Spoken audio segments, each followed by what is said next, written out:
Because I apparently am just a fucking giver. You know what I mean? Your curiosity gets the best of you. Yeah, that's probably what it is. Because it's not hard. It wouldn't be hard for you to say no, except for you're like, I gotta know. A little bit, right? Yeah. No, I get that. But like, I need to talk to you. No, thank you. That's not how I plan on spending my time.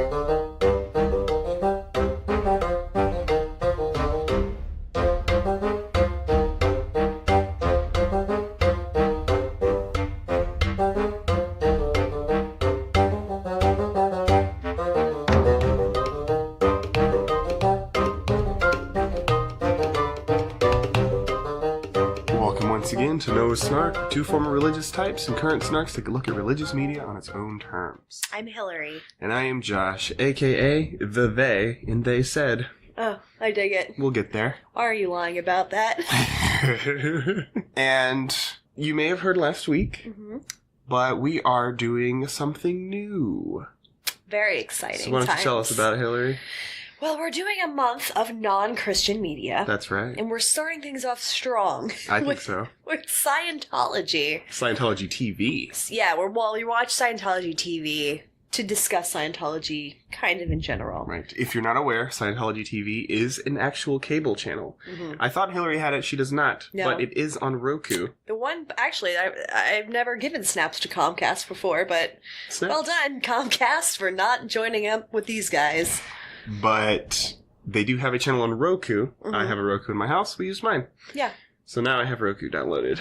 Or Scientology TV downloaded. Temporarily. At least temporarily. I like the idea that maybe they won't let you delete it, though. So we did 3 programs that we found available. Yes. I initially was going to just start at like a time and go for an hour or two. Live but I decided TV, that would sound horrible. So we selected some options they had on Roku. Because they gave us those choices. We watched 3 programs. One is called Dianetics, an Introduction.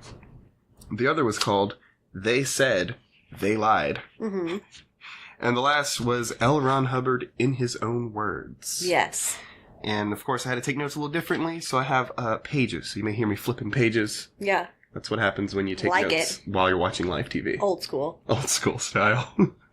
So before we begin, as always, do you have a single sentence that would describe this? In a single sentence, I would say, Scientology. We are all sleeper cells. I think my single sentence could be really just a single word. Go. Blowhard. Aw, you stole that from me. That is actually my own, that's the best summation of L. Ron Hubbard. Yeah. Just one big blowhard. Yeah. And you nailed it, yes. Yeah. While we were watching L. Ron Hubbard in His Own Words, there was 20 minutes, 30 minutes where they were going over his own words, just recordings he made of himself while he was giving speeches and stuff, where you were trying to pay attention, and I was just looking up stuff on the internet to get some context or notion for what he's talking about. It is insanity. So this might be our most well-researched episode. It could be, and we dedicated very little time to the research. Yeah, well. So let's just start. I tried to focus painstakingly on the actual video while Josh attempted to find actual facts or anything to corroborate the nonsense that he's talking about. Right. And I didn't go through every detail because none of it's significant, but I was curious, so I looked up some stuff. So we'll get there when we get to him. Okay. But first we're going to start with Dianetics, an Introduction. Yes. So, first thing we get on the screen, what is Dianetics? Great question, Josh. Do you remember any of this? It's not about remembering. It's about making sense of nonsense. Did your analytical mind recall any of it? It thinks that our brain is split into the A, analytical mind, and the B, reactive mind. Yes. And the reactive mind is what we need to destroy because it is holding us back in some way. And the way to destroy the reactive mind, by the way, the reactive mind is what causes what they believe to be psychosomatic reactions or beliefs, as like asthma. And psoriasis. Things that only exist in our mind. Yeah, so let's start at the beginning. Okay. They talk about how the most complex instrument in the universe or world or whatever is the mind, the human mind. And Dianetics is a word deriving from Greek that means of or pertaining to reasoning. Mm-hmm. And okay, I'll believe it. Who cares? And like she said, like Hillary said, it is a split between the reactive mind and the analytical mind. And the reactive mind is very powerful. It's very potent. Yeah. It plagues you all day, every day. Yes, a lot of really intense, dramatic visuals accompany this. The reactive mind is seen as this big red smoke cloud that slowly takes over the analytical mind. Eats it. Eats it. While the pensive man who's sort of representing our human mind, he sits with his hand on his chin, and the blue analytical mind is behind him, and it's being overwhelmed by the invasion of red. Yes. That is his reactive mind. And the reactive mind is also shown visibly, or I guess explained with visuals like people reacting insanely to things around them. Well, artists slashing their paintings. That's right. The very first example. Screaming at each other. Yeah. The very first example I give to explain how the reactive mind works is imagine a deer. And a deer's hanging out in the forest and he sees a tree. And around that tree there's a snake. And the deer, of course, avoids the snake. He's, oh no, a snake, I gotta go. Well, it falls out of a tree, Josh. Oh, the snake fell out of a tree. It surprises him by falling out of a tree. I was sending a singular email, so I did miss that. Yes, that's what I'm here for. The snake fell out of the tree. The deer freaks out, of course, because snakes are dangerous. Right. And now the deer associates trees with snakes. All trees, not just that type of tree, but trees in general. I think they might have said that type of tree. No. It started there. It said... Oh, that's right. Yeah, right, okay. And he's like, whenever they see that tree, and then eventually it becomes all trees. And now the deer is afraid of trees as well as snakes. Right. So that's the reactive exactly mind. Right. The reactive mind works. At first, you associate that type of tree with snakes, and that's bad. And you're like, I'm wary of that tree. Right. But then, because your reactive mind is so powerful and irrational, it tells you that all trees might have snakes in them. So now the deer is nervous around all trees. Right, which you're also now using to describe, I believe, racism. Probably. Because they do bring up the next example of cows. Imagine you get kicked in the knee by a cow and it breaks your leg. A specific kind of cow. While you're suffering heat stroke. I don't remember which cow. Yeah, what was the heat stroke thing about? Because then you relate being hot with also being hit by this very specific breed of cow. And then later, it's not just that you're afraid of that breed of cow. Now all cows are evil. And when you feel hot, you remember what it feels like to be kicked in the knee by a cow. Exactly. Yeah, it's a trigger. It's literally like there's triggers, and I'm not saying triggers don't exist. No, triggers do exist. Yeah, but in this context, all humans are incapable of separating an experience with a generalization. Yes. Right? Yeah. Hence my sleeper cell comment. Hence, even if they're initially able to do it, they eventually will associate this type of cow with all cows, this type of tree with all trees. The example they do is this guy who falls off a ladder. This is the best one. He falls off a ladder and there's a car backing up outside his garage. He has to go inside and lay down. Lie down. Well, his wife tells him he must go inside and lie down. And as I mentioned while we were watching it, I was like, Scientologists don't understand that dialogue in movies, TV, anything you're making for mass production should probably sound like people speak. Right. And this is their first folly that we witnessed. There's going to be a way worse one. I wrote it down verbatim. Yeah. But this one Maybe you should go inside and lie down. It's like no one says lie down. I know it's correct. Right. Not 2% of people in the world would ever say lie down. It's lay down. Right. Just go inside and lay down. Yeah, and the pedantic people that point it out don't have friends to say it to. Right. But the guy falls off of his ladder, and now he tries to climb a ladder, but he gets really nervous. Yeah. And so he can't climb the ladder. Right. While he's climbing the ladder, another car is backing up behind him. No, I think this one was just ladder. Nope. Was it? Okay. That's good, at least. So he hears the beep, beep, beep of the truck pulling back, which triggers in his mind. Oh, that time I fell off a ladder. Yeah, so he gets woozy. And he has to go inside and lie down. Right. He tells his children. As he said, I must go inside and lie down. And then he's out in the street, in the city, going to work probably. And he hears a car backing up. So it's the beep, beep, beep again. And now he has to lie down in the middle of the street. He can't do his job with all this. How am I supposed to exist this way? And so eventually, the way they claim this works is that your reactive mind causes all beeping sounds, including at the hospital. Yeah. For him to absorb negative experiences, and now he's basically unable to exist in the same place as any beeping noises. Oh, right, without needing a lie down. Yeah. And then... It's a bit dramatic. Oh, and then it gets worse, because I think it's him that's getting the surgery done on him. A surgeon, because in a surgery room... Yeah. In an operating room. There we go. There's beeping machines, because they want to make sure you're, alive. Yeah. And at one point, the surgeon says, while he's unconscious... Yeah. While the patient is unconscious. While the patient is unconscious. Yeah. The surgeon is fine. Yeah. But he says, I can't seem to get ahead of this day. Yeah. And the patient's reactive unconscious mind absorbs that. Right.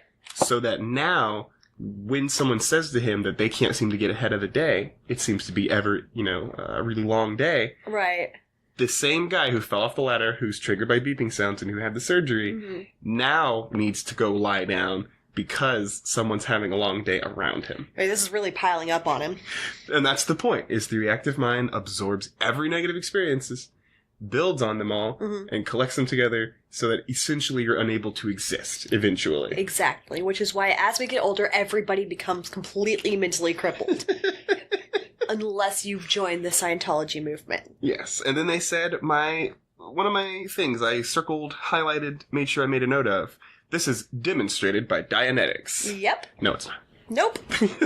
Oh my god, it's so over the top, and it's so obviously absurd. It's so obviously absurd and obviously attempting to be manipulative, emotionally manipulative with the visuals they give you. But if you ignore the visuals and just listen, it's just nonsensical. And the thing about it is, if you told me negative experiences influence your future behavior and interpretation of events. Right. I agree with that. 100% with you. You can't argue it, really. Can't really argue. But the same with positive experiences. Right. Right. Everybody's influenced by everything that's happened to them. Right. And if you tell me that an animal learns about a certain tree that contains one of their enemies. Yeah, I'm not going to argue with you. Then that animal, that's just part of evolution. And that is an animal learning to keep themselves alive. Right.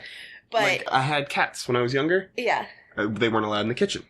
So every time they got in the kitchen, we would yell at them and spray them with water and eventually kick them out of the kitchen. Right. So the cats, stubborn as cats are, eventually learned to just sit right by the kitchen, literally on the line. Right. But they would do it because they weren't allowed. Right. That's not complicated. That's just learning and growing. That's just learning and growing. Right. If a snake falls out of trees, the deer's like, oh shit, I should maybe be careful about snakes and trees. I need to look up more often. Yeah. But this idea of it being this cascade of horribleness, right? That's completely out of your control, and I guess in this instance that they're showing us in their mind, this is if the reactive brain is like worst case scenario. If the reactive brain is the only thing in control, and you don't have it's like, I guess maybe it's red smoke ate your analytical brain completely. Yeah. This is how it would go. I don't know. Okay, and now we get to another great example because it's all about examples, and this is our favorite. Yes. A pregnant woman falls down. She hits her stomach and her baby is momentarily stunned. Yes. Unconscious. She sits up and says, "My baby, I have harmed him." As we do. Every mother has said at least once. "My baby, I have harmed him." Given him a terrible setback. He'll never be like normal children. He'll never be a normal child. I have harmed. But here's the thing. Dianetics, as the example of the ladder guy on the operating table, is it doesn't matter if you're conscious when these things happen. So the kid hears this, and the kid's reactive brain takes this in. So, the fetus. So absorbs this. As the kid grows up, he's actually fucked for life because his mom said this about him. Right. And eventually... Wait till he becomes a real human and all the things he hears from then on. Oh my god, what chance do any of us have? So they give an example of the kid being told that he's not normal by another child. Yeah. And this takes his reactive brain back to the time when he was in his mother's womb and was told that he'll never be a normal child. Right. So the kid begins to act out. So now he sits in a corner. He sulks. Yeah. He's... And also, morbid and weird. It also works even if it's a compliment. Like one of his mother's friends was like, "He's not like other kids." Just and apparently that makes him sit in a corner too. So the reactive brain causes autism. And as Sorry, I did not. I didn't expect it. Get me off. That's what I'm constantly trying to do. Okay. Your cough's getting a little better. It is. It's much better. And as Hillary was pointing out, at this time when we were watching it, you said that this harkens back to the fact that Scientologist women giving birth are not supposed to scream. Right. I know this because Katie Holmes was not allowed to. There can be no negativity whatsoever, and apparently screaming in pain is negativity. Exactly. So, yeah, it blows my mind. That she even managed. Not only that she managed, yeah, especially because they're not allowed to take, she was definitely not given any kind of pain drugs or, yeah. So, one, Katie Holmes is a little bit of a badass, but also, who the fuck agrees to that? Especially once things get going, you know? You have to be a loony. Yeah. But, again, in this example, the person who's narrating this Dianetics tale lets us know that all of this, the fact that you can ruin your child's life by just saying a negative thing when they're in the womb, can be and has been demonstrated. Right, this is a brand new level of guilt. We've discussed Judaism and Catholicism, and the shame and guilt projected onto people from birth, from childhood. Just make sure that you never feel okay about yourself and you feel bad for everything you do and think. This is next level. You are guilty from conception, for anything bad that happens to your children, anything negative you've experienced. This is a weird question, but this is always how I roll. So, if your kids are taking in every experience, how does that work for fucking? Probably terrible. When you're probably highly discouraged. I'm curious about that now. Yeah. Because, pregnant women still have sex lives. They do. Usually. Yeah. For a little while, at least, until it's just like, ugh. Yeah. So, if your baby can absorb, I have harmed him, he will never be a normal child. Right. What are they going to do with, that sort of thing? Some of the language gets pretty weird. Yeah, no, that's a lot for a fetal brain. Huh. Yeah. I don't know if they've thought this through. Yeah, that's where David Lynch comes from. That's where David Lynch comes from. Yeah. Yeah, he was traumatized in the womb, that's for certain. Without question. And thank God he was. Yeah, we're not... What a treasure. We're not saying no David Lynch. We're not saying this is a bad thing now. We're saying sometimes trauma is necessary. Right. And thank you, David Lynch's parents. Trauma equals art. Yeah, for the weird things you put his fetus brain through. Right. Okay, so now they talk a little bit about Dianetics and the actual process of it, or as they call it, Dianetic processing. And they tell us that this basically fixes your brain by clearing out the reactive mind bank.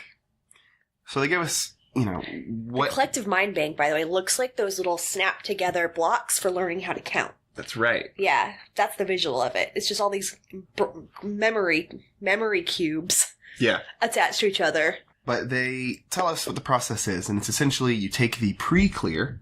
This is a person who hasn't had their mind cleared of all their negative, what are they called? Engrams. Engrams, right. If you haven't had your engrams cleared, you are pre-clear. And you get comfortable, and you close your eyes, and you just think of pleasure, which is gotta be weird. Well, it's just like, think of a pleasant happy, pleasant experience, yeah. So this actor was like a puppy. I had a puppy once. I had a puppy. What a delight. Even the process of getting cleared, even if you don't go fully clear, sharpens your power of recall and allays your doubts in your mind. Right. So it makes you more decisive and snappier and quicker in the brains. But then, after dealing with this experience of pleasure you've had, this dog, or, I don't know, good memory. Good memory. You got ice cream once, and it was great. Right, now you can fly. Now we're moving on to painful experiences. That was a Peter Pan reference. Didn't get it. I haven't seen it in 25 years. Think happy thoughts. It's so weird when you get older, and you can actually start to say, 20 years ago, and it's a real memory. It's a real thing you did. Yeah. No, it always takes a little time, though, because you're like, oh, yeah, back in my 20s, I'm like, oh, it was 18 years ago. Not 18. It's not 18 years ago. But, yeah, you're like, holy balls. Because it's funny. When I was a kid, when I was younger, when I was in college, yeah, I would often say, I haven't done that in 20 years, or 20 years ago I did it. It was always a joke. Right. Now I'm old enough where I can say what I used to do. It used to be hyperbolic. Now it's just fact. Yeah, now I can actually talk about what I did 20 years ago. Right. God, time is unending, and it's just always coming for you. Ugh, I've been depressed lately. Anyway. Sorry. No, it's okay.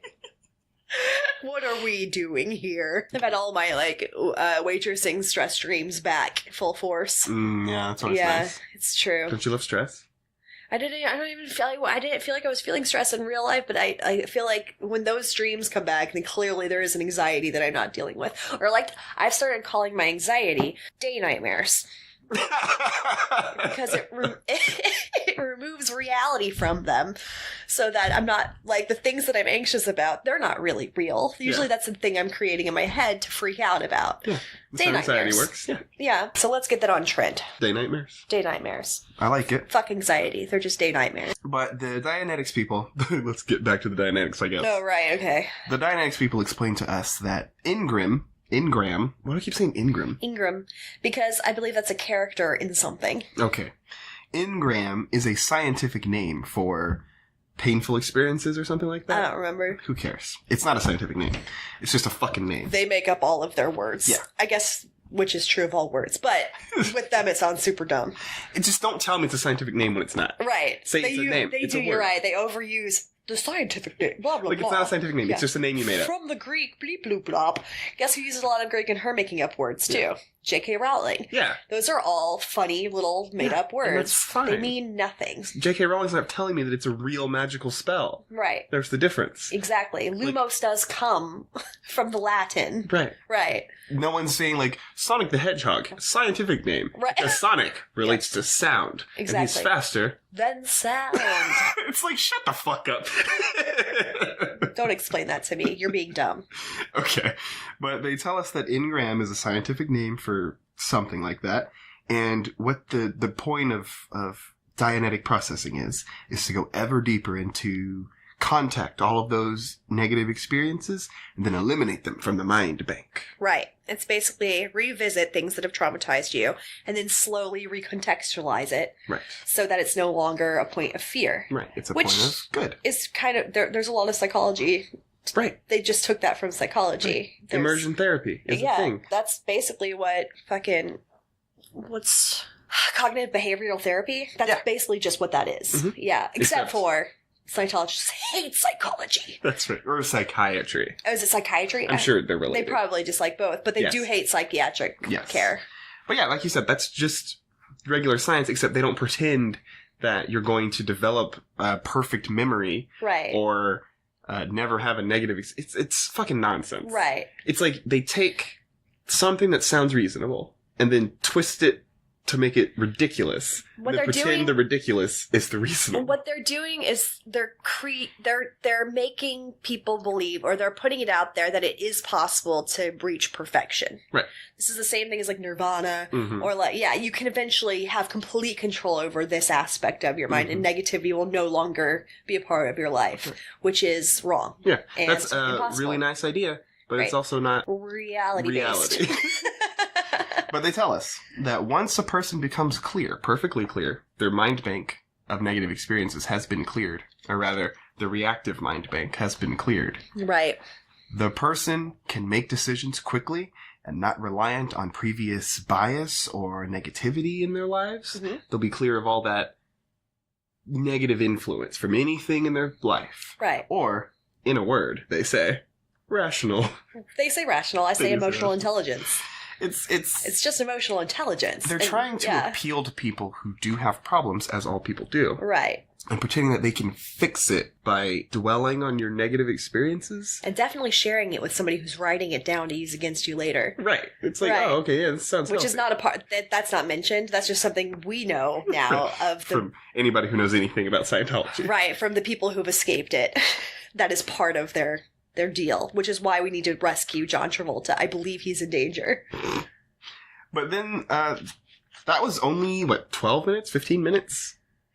Is that one of the points where I'm like, what the hell? Yeah, because they started the Dianetics of Grief. Oh, right. And we both decided to cut it off because I do not care. No, I couldn't to listen go over to the it Dianetics anymore. of a specific emotion, considering that the Dianetics of general emotion was also nonsense. It would have been insane to think that was any different than what the video that we just watched. It is just going to be a few different words and just different dramatic reenactments. I know what it was going to say before you even watch it. Go. A young boy's grandpa dies. His parents say, "Oh no, how will he ever recover from his grandpa dying? He loved that man so much." This is how they talk. This is not me. Yeah. He loved that man so much. I'm not sure he'll ever be the same. He's ruined. Throw him out. Several years later, as a young adolescent, the boy hears a teacher speaking of a different student. Yeah. And says, "I'm not sure how he'll ever recover from this." The boy harkens back to the time his grandpa died, and he becomes obsessed with death. He sits in a corner. And grief. He becomes a goth. So, like, somebody mentions the word grandpa. Right. Yeah. He's now in the corner. Yeah. Then someone mentions grandpa. He straps a collar to his neck and puts black eyeliner on. It's like, shut the fuck. God, it's so stupid. All right, sorry. I made that up, but also I'm not. You made it up, but I justify it. Yeah, I think it sounds accurate. I think it's, yeah. All right, and then we went on to They Said, They Lied, which we were expecting to be really interesting. Yeah, well, we expected it to be a theme that we would have enjoyed them talking about, which is drugs. Right. It was supposed to be about drugs, and apparently why drugs are bad. And, you know, I always love seeing a ridiculous documentary about how marijuana is going to ruin your life. Oh my god, yes. But instead, it was just a series of public service announcements. Nope, not reefer madness. So the first one, and we only watched, what, 3? 2? 2. Before we were like, oh, it's just PSA. Well, 2.5, because one of them was just like, buy our pamphlet. Yeah. So, it's a young Latinx looking man who says, "They said drugs would make you cool." Yeah, who? Who said this? I have lived on this earth for 34 years. I have never once heard anybody say, "Do drugs, they make you cool." Not a single person. It is implied because the cool kids are usually the ones doing it, or those that you look up to when you're 12. Right. Before you realize that, no, that isn't cool necessarily. Yeah, they were as fucked up as you were. Yeah, They're exactly. Not even cooler. Everyone's just trying to get by. But the kid is all hopped up on drugs. Yeah. So he pushes away his family and his friends. His teacher can't get his attention. He starts to fuck up in school. It's just really distressing. Right. And then at the end he says, "They lied." They said it would make me cool. They lied. I'm not cool at all. Well, I'm a dropout. I learned a lot. Yeah. From that, yeah. And then the second one, you know, they said you won't get hooked after your first hit or whatever. Right. And then he steals our TV, gets chased by the police. He does run around a lot. Yeah, I don't know what he's doing. He gets locked up by the cops. But it doesn't show him repetitive uses. Right. So what was he hooked on? Stealing? Right. Like, I didn't know that you could make thieving a drug. Right. Basically, these are just like the just say no commercials of the 90s. It's worse than those, possibly. Way worse. Yeah. Way worse. Like the PSA. At least, yeah. When we were younger, of the person who's like flat on the couch. Oh, and just sunk into it because they can't leave because they're high on the marrow weeds. That is actually way more accurate about the effects of drugs than anything else. Yeah. I was just like, I have smoked too much before and I have felt a part of my couch. Mm-hmm. Like, those are fear-mongering things. Right. That they pretend you can't recover. Like, you're going to get sober and then you won't feel attached to your couch anymore. Right. Those are more realistic than this. I had a reefer once, and I decided I'm going to steal the car, I'm going to steal the TV, I'm going to get locked by the police, and then I'm going to get out, and I'm going to steal some more shit, I'm going to steal the police's gun. They said I want to get hooked. It's like, shut the fuck up. I know. It's so silly. It's fear-mongering, and it's incorrect. But also, it's probably more like the Rachel Lee Cook one, where it's just like, this is what your friends go through, and she's like hitting everything with a frying pan. Yeah. Yeah, we're just like, well, okay, it's a bit dramatic. Drugs can ruin your life. They will ruin your life, and it will affect family members around you. Yeah, I'm not saying that do drugs, it's cool. Right. It's probably a bad idea, especially when you're young. Right, and also, like, at least that visual of the frying egg or whatever, that is closer to truth, depending on what drug it is you're hooked on, because certain drugs do fucking fry your brain. Yeah. That's not an over-exaggeration. Yeah. Don't do crocodile. It's bad for you. Right. Do you know crocodile? I know crack. What are you talking about? Crocodile. It's like, I'm not even sure if it's technically a real drug. I've never heard of that. But it was supposedly a drug from a few years back. It was big in like Florida, because it's always Florida. Are you talking about bath salts? No. Because bath salts... Yeah. but no, not this Bath salts is like one use, and you are eating someone's face on the interstate, and that is not hyperbole. That has happened. But you like inject it. It's like an injectable one, and it makes your skin rough and weird, and sometimes it comes off. Super. But again, it sounds like it's not entirely true. I don't know. I didn't look into it because I'm not really... There are some drugs out there, when they describe, like, the effects of them, I'm like, that sounds worse than reality. Yeah, why would you do that? Right. Like that, people talking about the effects of bath salts. I'm like, why would you, like, isn't the point of drugs to escape reality or to feel better or to whatever? That's the reason, like, meth is so addictive, because you get, like, there's an elation to it, at least temporarily. You know, heroin is, like, the lack of feeling, or it just, again, it's like... calmness or whatever. Right. Great. All of the side effects are terrible, but at least there's a moment of some sort of calm or serenity or whatever. But there's some drugs out there that are like, oh, you take this and you'll want to peel all your nails off of your, out of your hands. You're like, wait, is that the upside? Is that the positive? You're going to bite your own tongue off. Right. It's going to be awesome. You're going to wake up with no eyebrows. Well, but what? But will I like it? I don't know. Will it be enjoyable? Okay, so let's now talk about L. Ron Hubbard in his own words. Let's be clear. The first 15 minutes of this is not at all his own words. It is a fluff piece. Yeah. It is a voiceover fluff piece about L. Ron Hubbard. Potentially written by him, because it is so self-congratulatory. Yes. Or, it's creating a myth over the man. Yeah. So let's talk about some of that myth over man before you... And an uncorroborated myth over the man. I'm going to intersperse some of the looking into I was doing. Oh, good. I can't wait, because I don't know anything about that. So he's born in Nebraska. He's raised in Montana. And he read well ahead of his level. And he traveled the world as a young man. And then he joined the Boy Scouts at age 12, where he became the youngest Eagle Scout ever. Most patches. And then he studied Freudian psychoanalysis. And as we were talking about in the moment, I was like, oh, well, that's a good sign. This means he's onto something. Right. And what he did was he just made friends with an adult naval officer. A childless adult naval officer who takes a 12-year-old under his wing. We don't know how old he was. He was young. Very young. He was not in the Navy himself. He spent a lot of alone time with this adult naval officer. But the thing about it is... who loved Freud. Everyone who's anyone who knows the slightest amount of things about psychoanalysis or psychology... knows that Freud was horribly wrong about basically everything. Right. So it's like, are we supposed to be impressed that he took Freudian psychoanalysis? Freudian psychoanalysis is thoroughly debunked. Right. He does later talk again about the Freudian part of his career and how, like, while listening to, I guess, this officer talking about, I don't know whenever he was studying it, he came to the conclusion that Freud didn't know what he was talking about. So I don't know if he's, like, backtracking to try to save face. Yeah, I don't know. What, but he apparently did not believe in Freud. He just studied him. Okay, well, that's cool. I mean, we all did that, I guess. It's just weird to include that in your, like, I'm a super genius biography. It's just another... I wasted my time. I think it was more impressive that an adult naval officer took him under his wing. Maybe. Yeah, and he was so young to have been studying psychoanalysis. Yeah, but he traveled through India and China and Japan and the Philippines, as well as other remote civilizations, where he learned hidden wisdom from the East. Yeah. And then he went to college, and he took the first class in nuclear physics ever. Yep. Apparently. One of the he was a part of that group of people. He became a glider pilot, because that's relevant. Then he traveled some more, and then he became an author, as probably most people are familiar. Right. About sci-fi mostly. Yeah, and for a lot of pulp fictions. Yes. And I'm going to skip forward to the first little, in his actual own words that they showed us, his recording, because it's what you were talking about. Him talking about his Freudian analysis with one Commander Thompson. Yep. Commander Thompson was apparently a personal friend of Freud, and he took young Hubbard under his wing.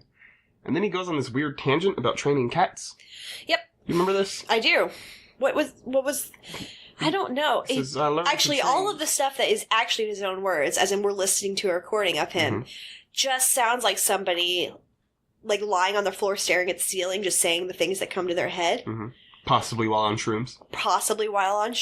Yes, except for a lot more boring, because I feel like I'd rather listen to somebody high on shrooms, just waxing poetic. Mm-hmm. But it's like he doesn't know what's important or not, so he just tells you everything, but also he's telling you nothing. Yeah, exactly. Because there's no detail or anything, it's just the very, very surface level of his exploits. A great example of that is this tangent about training cats. He says, Commander Thompson taught me to train cats. And if you know anything about training cats, is that what you do is you wait for them to do something, and then you applaud them for it. Right. And to date, I've never trained a cat. Cool story. Good story, bro.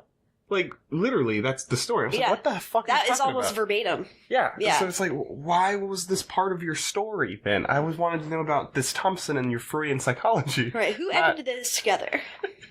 But he goes back to, his book learning. And he essentially ends it with what he thinks is a really good idea. If it isn't true for you, it isn't true. Which he stole from Siddhartha Gautama, also known as Buddha. Mm-hmm. And here's the thing. I can't confirm whether Buddha said it. I don't really care. Because it's nonsense. Right. If it isn't true for you, that doesn't mean it's not true. Sorry about objective reality. Right. All right. So I just want to... That's a great, that's a great thing to believe or get people to believe to follow insanity. Right. But no, we need actual objective reason and evidence to believe things. Just because you don't believe it doesn't mean it's not true. I'm not saying I can't force you to believe it. I don't believe Christianity. Right. Like, oh, well... I can't prove it's not true. Right. Or imagine I don't believe Christianity exists. Right, there it is. There's a big difference there. Man, I wish I could wish that into truth. But, there's a huge difference. If it's not true for you, it isn't true. It doesn't make sense. It's just a matter of... whatever. I feel like there's a lot more to that lesson than that one quote. Yeah. My guess is it's something not literally, but if it's something that you don't believe, you don't need to spend time on it, or you don't need to fret about it. That would probably be... Right. Yeah. That's an interpretation of this one line. It's the only time he mentions Siddhartha in this whole thing. I'm like, I have a feeling that Buddha had more to say on the topic. Right. And maybe you're cherry picking here. Right. But we're back to the biography part. And in 1937, in Puget Sound? Puget Sound. In Puget Sound, L. Ron Hubbard isolated the single common denominator in all living things. Mm-hmm. A thing he called the dynamic principle of existence. Which he never explains. Go on. Which he never explains. But he did write it down in a thing called the Excalibur manuscript. Mm-hmm. And the biography part says that this manuscript served as a foundation of all research into the mind and source of life going forward. Okay. Blah, blah, blah, blah, blah. Now, did it serve as a foundation of all research into the mind and source of life for regular science? No, because the Excalibur manuscript is unpublished. Right. And to the best of my knowledge, has not been seen in public ever. Unless, in its entirety. Right. Did you say it was released as a special edition for a stupid amount of money? Yes, in the 50s or 60s. It was sold to select people for $1,500. And I'm pretty sure those are 50s and 60s dollars, which is a shit ton of cash. Yeah. Under the condition that it not be released to the public during L. Ron Hubbard's visit to Earth. Or whatever the... Right, so it should be open source now, right? It should. I mean, that doesn't mean they did release it. It just means they technically could, I guess. Whoever bought it, if anyone did. Right. But, again, this could be made up. So... receipts or it didn't happen. Right. But it is currently unpublished, and L. Ron Hubbard apparently found it impossible to sell. But it apparently... like all good work. Yeah. Not impossible, in his standard, he just had a hard time selling it to anyone. That's what I'm saying. Yes. Yeah. And it apparently proposes that all human behavior can be explained in terms of survival. And so to understand survival was to understand life. Okay. And a lot of the information we have about it comes from a guy called Forrest... oh, my bad. Forrest Ackerman. Okay. Who was a friend of Hubbard's, and then I think his literary agent. And... here's actual quotes. Okay. That he made in an interview with the BBC. Who did? Ackerman. Ackerman, okay. According to L. Ron Hubbard, whoever read it either went insane or committed suicide. Amazing. He's that powerful. The last time he had shown it to a publisher in New York, he walked into the office to find out what the reaction was. The publisher asked for the reader. The reader came in with the manuscript, threw it on the table, and threw himself out the skyscraper window. Oh, I want that to be true. So... there were claims when it was being sold for an obscene amount of money. Right. That there was a waiver that came with it the first 4 of the 15 people who have read this either went insane or killed themselves.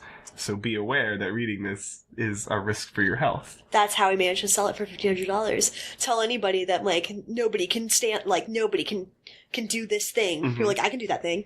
I can do that thing. Yeah. Here's the thing. If it's true that it's just about human behavior can be explained in terms of survival, mm-hmm.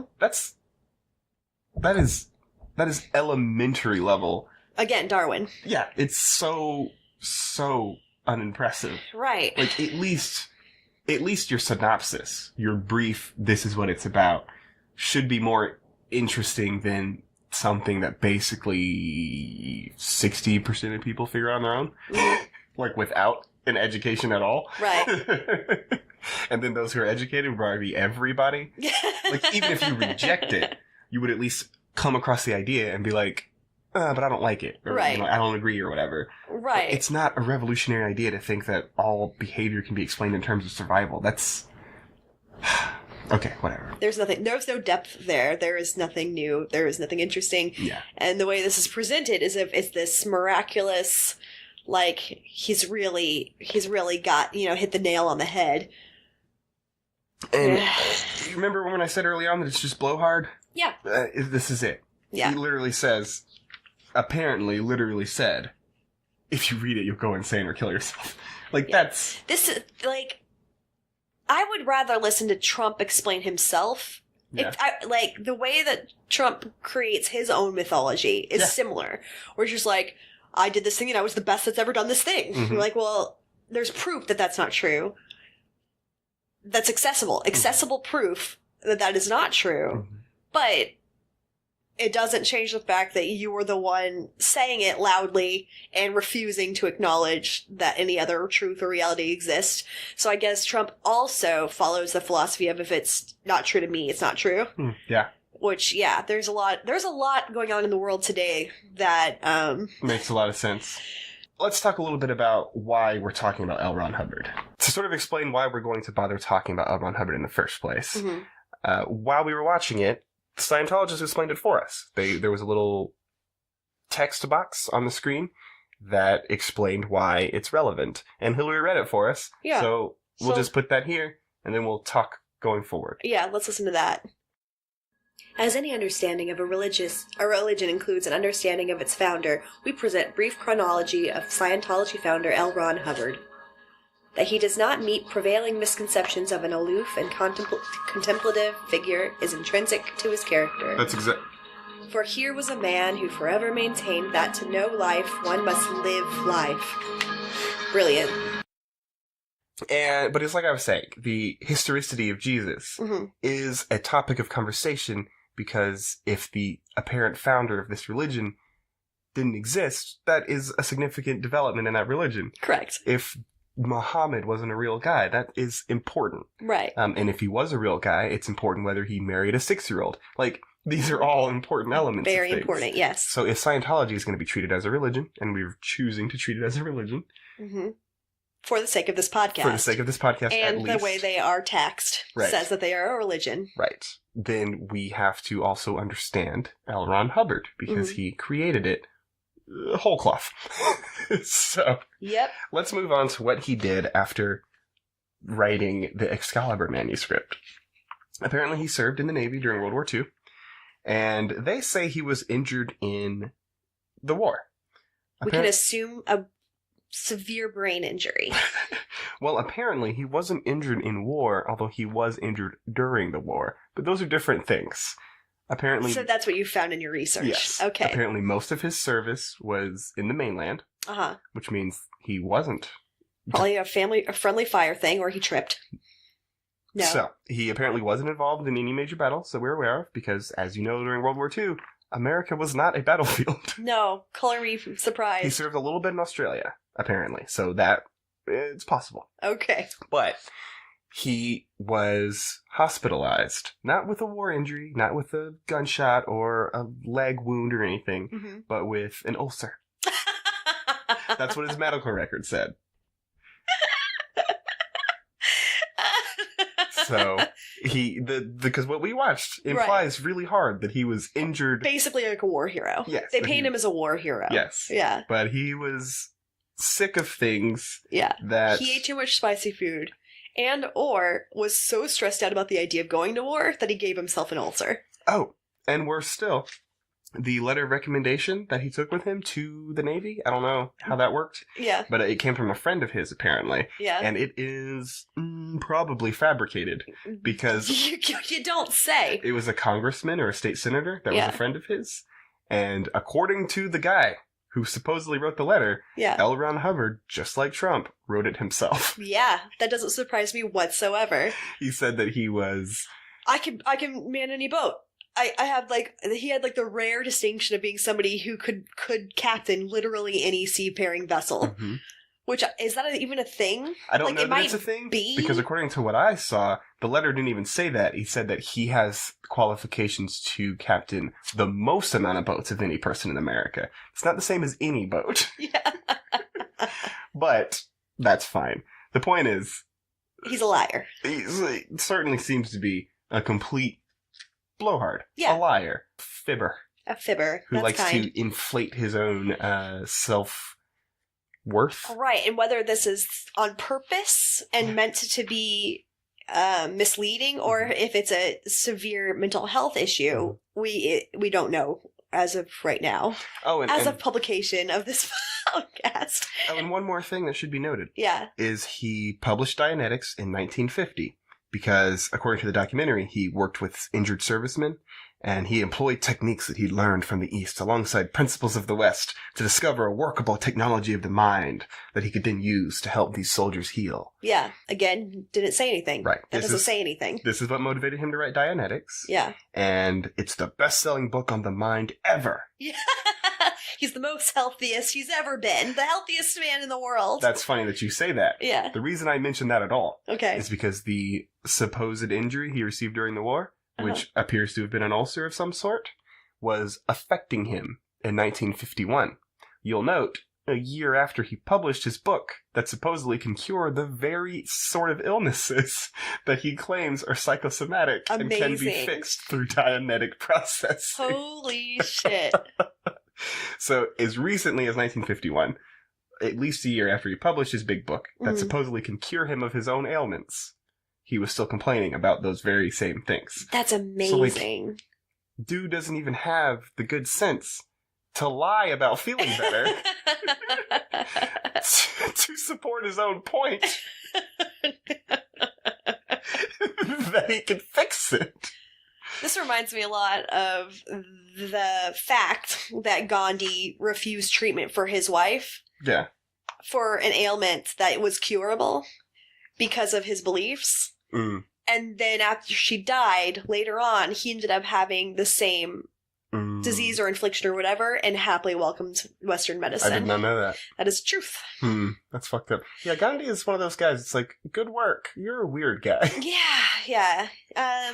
You know, you got some strong pro and con columns. Most people do. Yeah, I mean, but some people's are more extreme. Like, so his positive column is extreme. He did a lot of good. But I think in order to balance that out, you have to do a lot of fucking fucked up shit. And that's one of those things. It also reminds me of that podcast, well, the true story, but the podcast that we listened to about Dr. Death.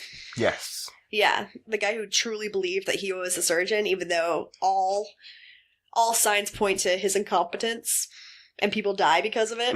Yeah, well, Scientology is similar. Yeah, to give a quick plug, if you haven't heard Dr. Death, you should. You should. That's a great podcast. Very well Hillary done. is very into true crime. Yes, I am. I am very much not. We can both heartily recommend it. Right. It's excellent. It's excellent. That's all. And, yeah, addictive. And, of course, you should listen to our show and tell all your friends. We're not there yet, Josh. Give us 5-star reviews. We'll get there. But, shameless plug later. Okay. And let's talk about Dianetics a little more. Okay. According to L. Ron Hubbard's own words, it is a milestone for man comparable to his discovery of fire and superior to his invention of the wheel and the arch. You know what all of this sounds like to me? It's the opening line of a thesis and with no body written yet. He has a lot of opening lines. It's like, may I present to you the thing that will cure the humanity of its ills. Yeah. And then nothing. And then conclusion. So the body of work is not there. Introduction, conclusion would be solid if there was any kind of filler in the middle with actual facts and information. Well, we're getting to that because you remember how I said it's the best-selling book on the mind ever? According to the thing we watched, at least. Right. Let's assume it's true. I think it is. It was not particularly well received when it was released by people who, Study the mind? Study the mind. Right. I have 3 sources. The American Psychology Association, the APA, whatever the actual name is, I might be wrong. Okay. Scientific American, the sort of scientific review journal. Right. And Isaac Asimov, who is a fellow sci-fi writer alongside L. Ron Hubbard. Right. So the APA says, not supported by empirical evidence. Pretty simple. Pretty basic. As you said, huge thesis. Maybe give us some proof. Any proof. Scientific American, a little more harshly said, more promises and less evidence per page than any publication since the invention of writing. Wow. Which is probably an exaggeration, but maybe not. Maybe not. We'd have to read it to really know. I won't. And then Isaac Asimov... I'm glad to see that my instincts are correct. And then Isaac Asimov wrote it off. And this is all contemporary. Yeah. When it was released, this is what people responded with. Right. People bought it, apparently. But people who were in the knowledge of this sort of thing did not buy it. This is way before, online reviews. Right. So people didn't have access to these reviews, most likely, and just saw it in a store. And if we know one thing about L. Ron Hubbard already, it's that he's an excellent PR person. Yes, he is. I don't know if he buys it himself, but he's good at making other people buy it. And Isaac Asimov, for his part, like I said, fellow sci-fi writer, not necessarily, the scientific authority, but he was educated. Yes. He just wrote it off as gibberish. What more do you need? I respect all of those. Yeah. But the point of the biography is he wrote Dianetics, he learned how to work with the mind to cure you of all your ailments, some of it at least. Right. And then he dived even deeper and he founded Scientology. And the biography concludes with one pretentious line after the next. But it says, what kind of man could found the only major religion of the 20th century? The answer is simple enough. A man who lived life from the top down and the bottom up. A man who's seen much wisdom and great suffering. A man who spent a quarter century bridging the gap between East and West, science and religion. A man such as L. Ron Hubbard. The L stands for... Blow hard. The L stands for Lafayette, by the way.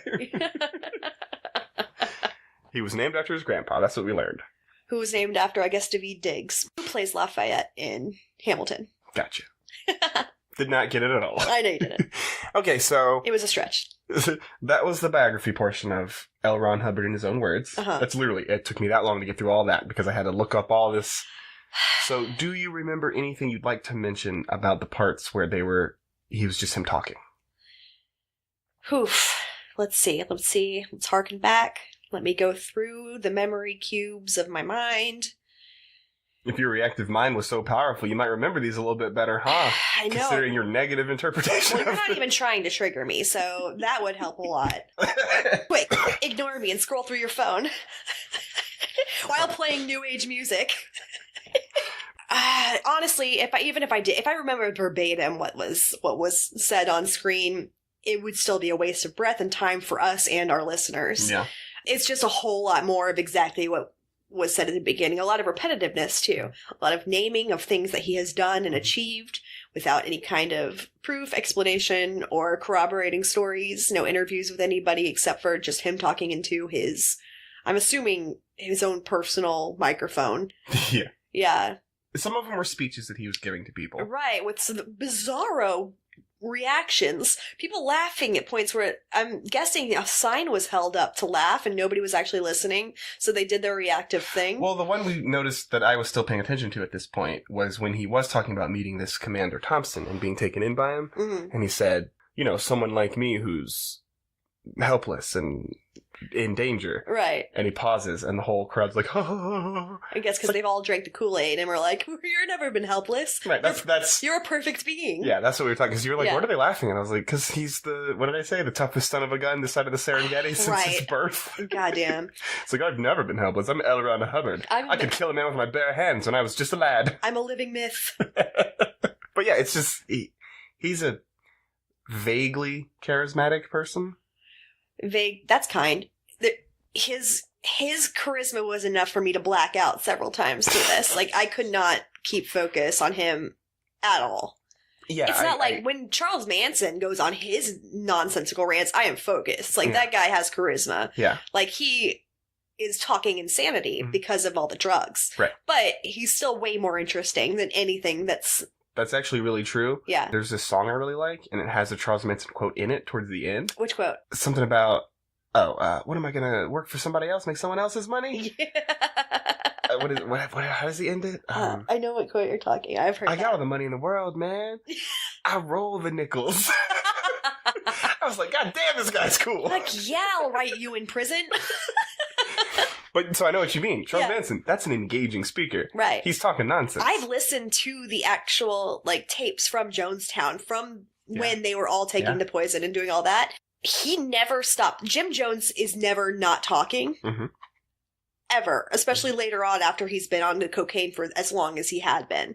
And he was just psychotic. Mm-hmm. But the whole time he's talking, you're like, I'm engaged. Like, he has, like, a lilt to his voice. Like, he sounds like a tent revival preacher, which is hard to turn away from. You don't have to believe it or think that what he's talking about is true or real, but you can still be engaged with it. Yeah. L. Ron Hubbard is not one of these men. That's what I mean. He's vaguely, a great man in his head. I see vaguely charismatic because I could see how someone could be charmed by him. I don't feel it. You don't feel it. Right. But he's not, like, completely devoid of charisma, I think. If you're a certain type of person... I need more information. Like, I need to listen to more or see more of him. I mean, you did, like, 20, 30 minutes. I listened to it all. But also, maybe there's something about his, like, physicality. Maybe he's doing something with his hands. Like, maybe his face makes facial expressions that we're not seeing. That's all I mean. I don't know. I don't want to say that he's devoid of it. In my experience so far, zero charisma. Yeah, we didn't get it. But... You know, he can tell a story in a way that seems like it has a point or is interesting.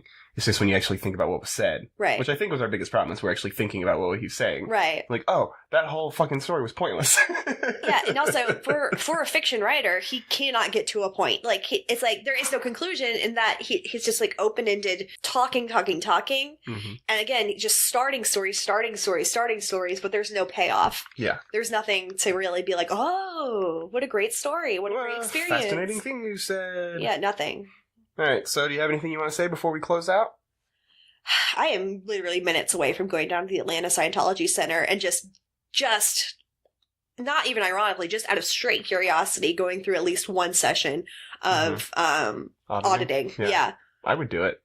Maybe we should do that. Maybe. That'd be interesting. It would be interesting. I wonder how many people they have to deal with who are there for irony. Or to mock them. Probably. It has to be a lot, right? They've got to be pretty used to it. Yeah, I don't want to, like, mock them to their face. I'm just curious. I want to know what the fuck is happening in that building. So, let's talk really quick about the best and the worst. Okay. What was the best? What was the worst? The best was, we're going to agree on this probably, the woman ruining her entire child's life. Yeah. Because she fell down carrying groceries. Definitely agree. Yeah. And what was the direct quote? Let me try to get. Is it... My child, I have injured him. Is that it? My baby, I have harmed him. Yeah, you're right, even less human. I have harmed him. My baby. Giving him a terrible setback. He'll never be like normal children. That was the best. Oh, right. Man. Okay, worst has to be the knowledge that there are so many people involved in this organization. Yeah. It is mind-boggling to me. The worst for me has got to be the research I had to do to learn about L. Ron Hubbard and to see actual quotes. Yeah. In his own words, for instance, that he said. Yeah. He was such a blowhard. Yeah. He can't do anything except self-promote. Right. I don't think it's possible when he was alive for him to speak a sentence and not promote himself in some way. I'm not saying all only children are like this.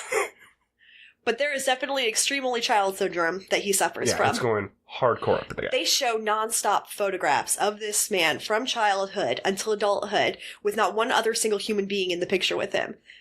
You did point that out. That's right. He had nobody with, like, he had at least one person, unless he was setting up a tripod and taking, timed photos. Mm-hmm. But he had to have had at least a photographer with him. Yeah. But the photographer could have been his father. I don't know. I don't know how much human contact he had his entire life. It doesn't seem like a lot. Mm-hmm.